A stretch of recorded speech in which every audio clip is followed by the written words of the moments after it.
Hello, beautiful, vibrant souls. I am so grateful that this video has crossed your timeline today. We're going to pull some cards for the collective, see what messages Spirit has for us.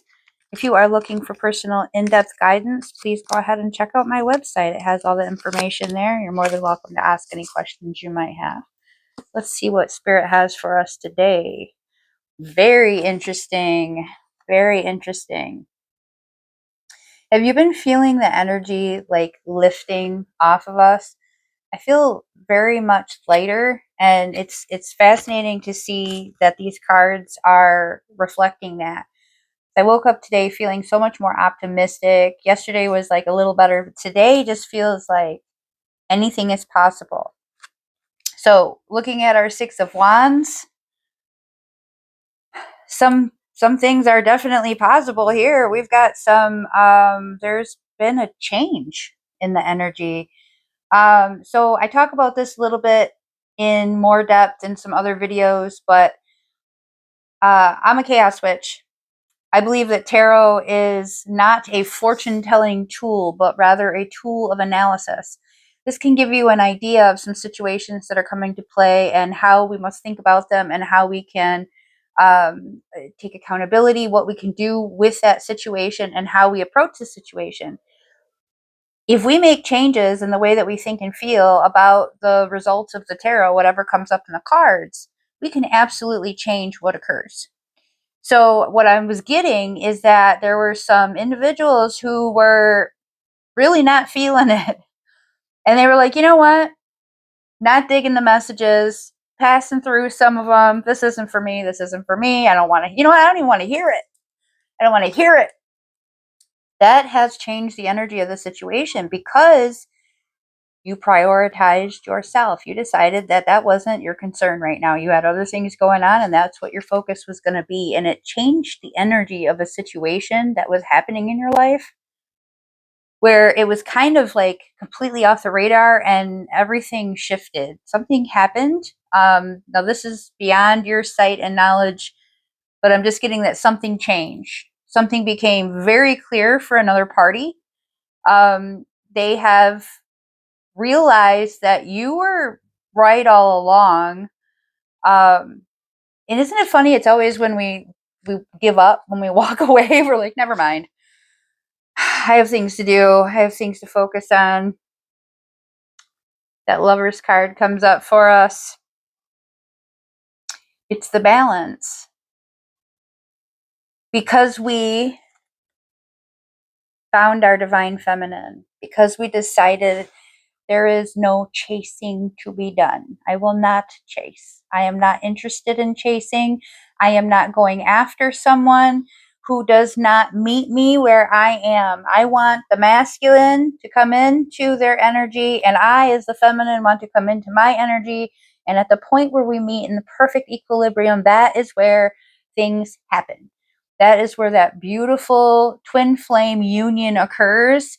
We talk about that all the time, but it does not happen when the feminine is in the chase mode, or if the masculine is in the I need you to chase me mode.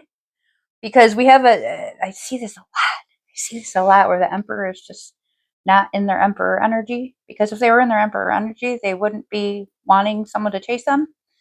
They would be approaching fully confident, stable, grounded, where they need to be. The feminine, in her feminine energy, the Empress, she is rooted in the earth.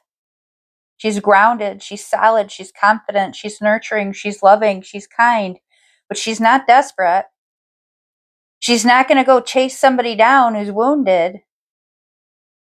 But those that are ready to receive her energy, that receptive energy, are drawn to her. The masculine has to be ready to receive that energy. Now, he's got to also be ready to transmit that energy. And Empress, being in her receptive mode, when he approaches with that energy and it fits right, she feels it. And it's just exactly where it needs to be. So we've got this victory and our Empress and our Lover's card all demonstrating that you were doing what you were supposed to be doing when you decided that you weren't going to continue to give it any more thought and energy, that you had other things that were to be prioritized in that time. You started working on things that were very important in your life. You started making choices that were for the betterment of your life. You decided to stop entertaining lesser energies. You kind of cut some toxic patterns and behaviors out. You started to recognize and take responsibility for some areas that you were not really being your best, and you decided to work on them, and your twin flame is mirroring that energy. That energy is reflected into their existence, to where they are feeling where they need to correct, where they need to adjust, where they need to stop running, stop expecting to be chased, stop demanding that kind of off balance energy, and instead show up where they are supposed to be showing up, meeting the feminine energy halfway, so that there is a balance and that reciprocation. That's what that Lovers card is about. That Lovers card is about an equilibrium that occurs when the two perfect matches come together, because it doesn't feel like there's effort. There's not one side weighing heavier than the other. There's not one side's cup being depleted where the other is being filled in. It's a circle of healing and restorative and regenerative energies.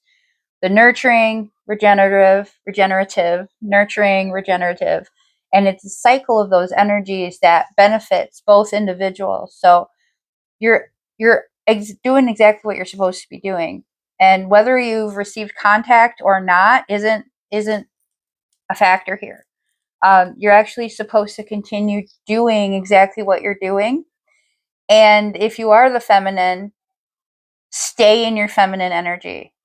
You're not doing any chasing. You do not reach out. You do not make the first move. You do not have anything to say. Instead, you're going to be receptive. You're going to listen, and you're going to wait until that communication comes.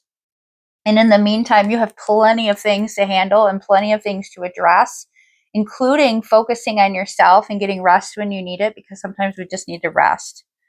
Sometimes you need to go ahead and turn your phone off and go take that nap. And if he's in his masculine, if he's in that emperor energy, he knows that. And he doesn't have a problem with that. You're not going to miss any phone calls. You're not going to miss anything. It's just a perfect balance. And there is a patience and an understanding. There's this bliss. There's peace. It's inner peace in there that exists. Your twin flame does not cause you the type of stress and challenges that are commonly associated with soulmates, who are sometimes sent here to help us learn lessons. We have gone on different adventures and journeys as souls that have shared different lives.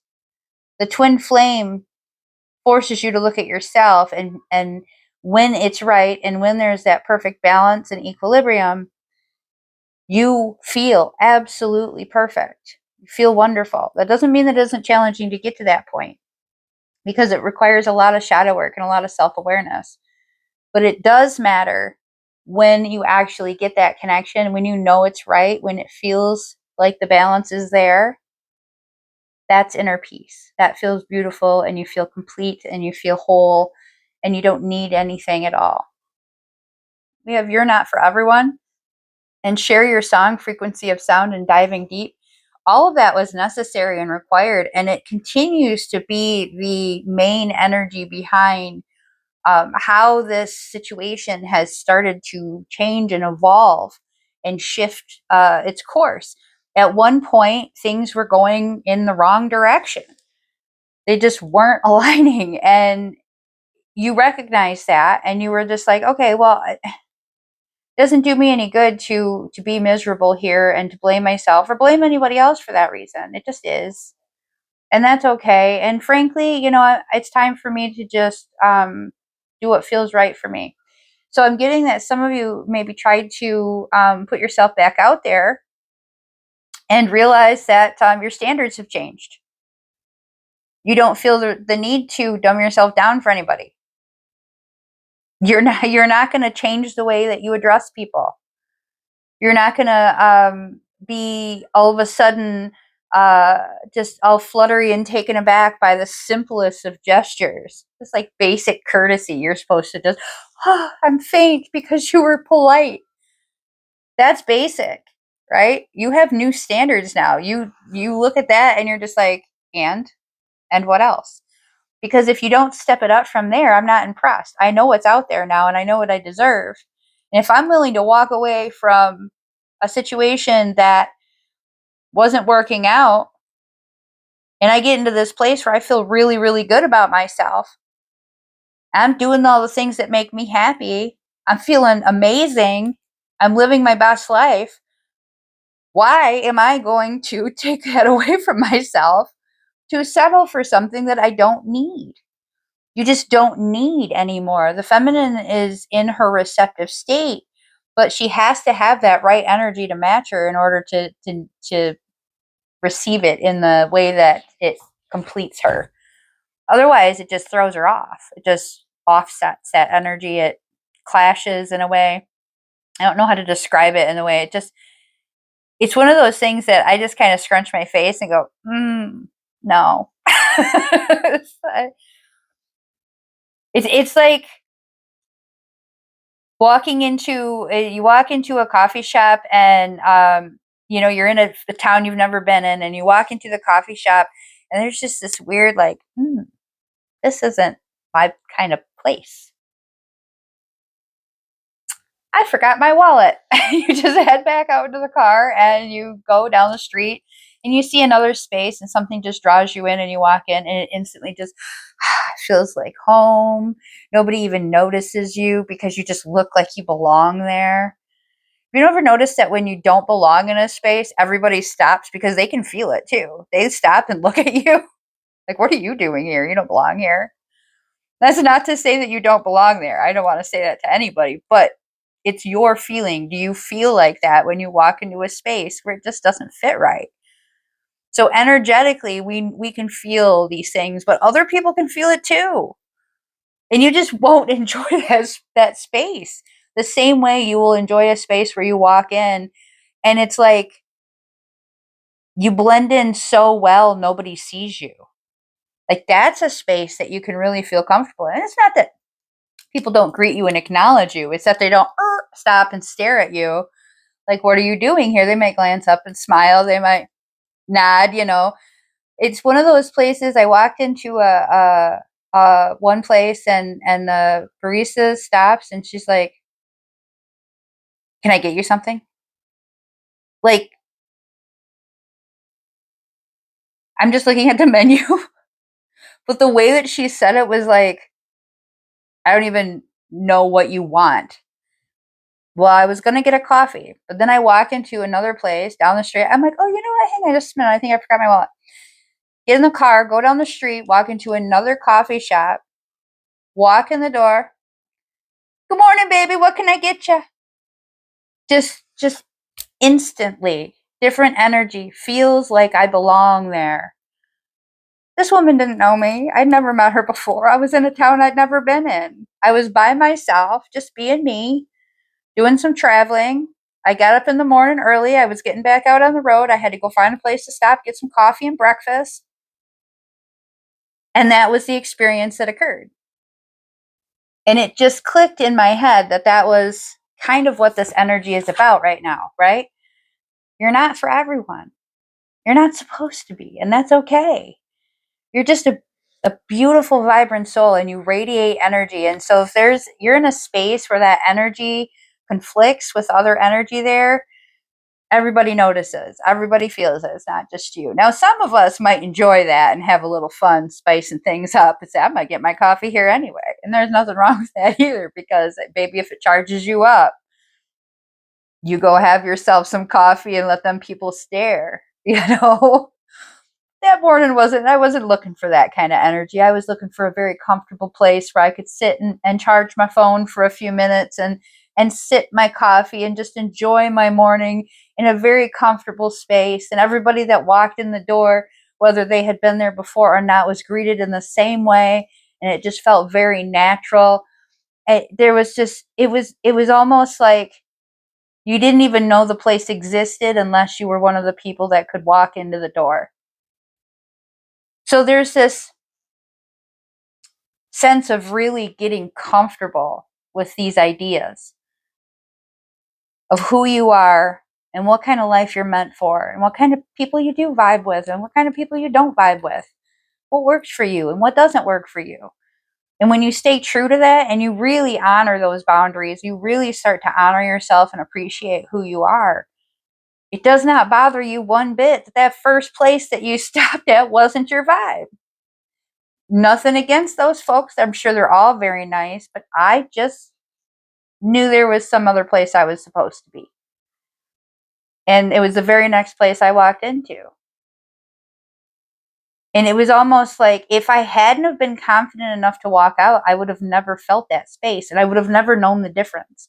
So you have to be confident enough to walk out the door when it doesn't feel right, to walk away from a situation that doesn't vibe with you, that leaves you feeling conflicted, that leaves you feeling as though you're not valued, and be willing to go check out what them other places and those other people have to offer. That you got to get really comfortable with yourself. And you got to really learn to love yourself in a way that you don't feel, it doesn't feel bad to walk into that first place. It's just not your vibe. There's nothing wrong with that.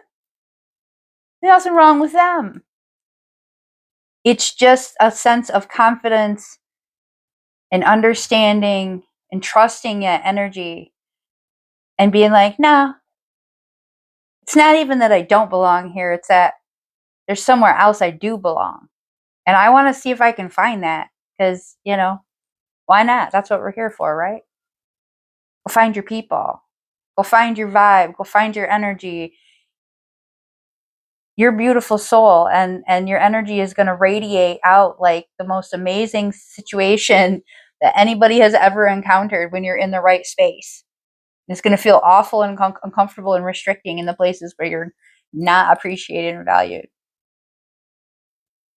Go find your space. Go find your people and know that you're going to find them. They're out there. They're waiting for you. And they're going to say, hey, what took you so long? We're so glad you're here now. Sacred breath and sound, our life force and communication, and our precognition, psychic ability, and future vision. This has a lot to do with that same energy of trusting the vibe, trusting what feels right, trusting your instincts. Some of us experience precognition in different ways. So in some people, it is thoughts that occur in their mind. Some people hear voices.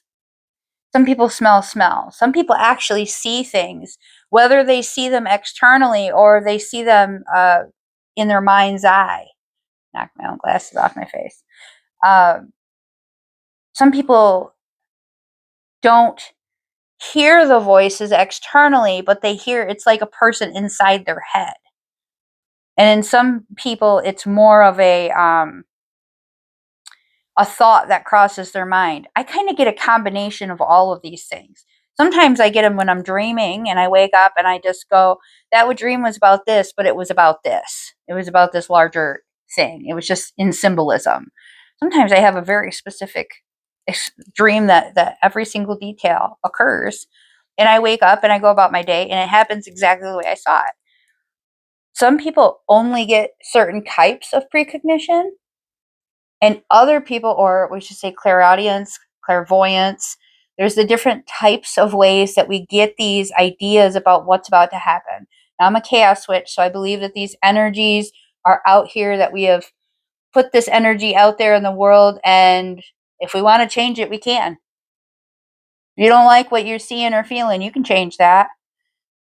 You can feel your way through seeing what to do next, regardless of your beliefs. When you receive these messages, what do you do with them? That's the important part. What do you do with them? Now, if you like the messages, you say thank you. You show some gratitude. You appreciate the fact that I'm a little weird. I got a little bit of sight to me. I got the